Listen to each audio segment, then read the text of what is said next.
Market में Samsung के नाम के मालिक एक इबरतनाक कहानी। मनाज़र काश मैं सांस भी खरीद सकता। 25 अक्टूबर 2020 का दिन था।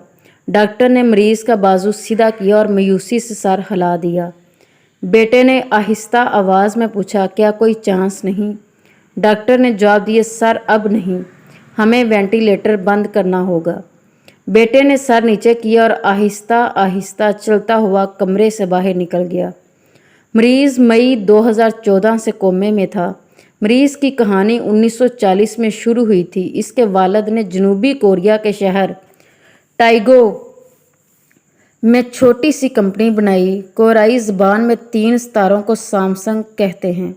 कदीम रवायात के मुताबिक इकट्ठे तुलू होने वाले 3 सितारे कभी गुरूब नहीं होते।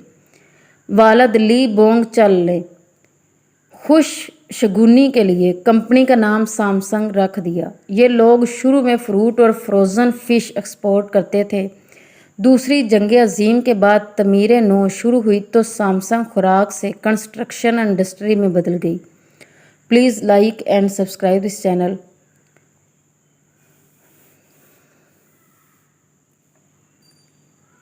इसने दरादर इमारतें, पुल और सड़कें बनाना शुरू कर दी। ली बोंग चल ने इन ठेकों में करोड़ों रुपए कमाए। ये समझदार इंसान थे। ये जानते थे इंसान को अपने सारे अंडे एक टोकरी में नहीं रखने चाहिए। चनाचे ये कंस्ट्रक्शन के साथ टेक्सटाइल, फैशन और इलेक्ट्रॉनिक्स के कारोबार में भी आ गए। ग्रुप बड़ा होता चला गया। ली कौन ही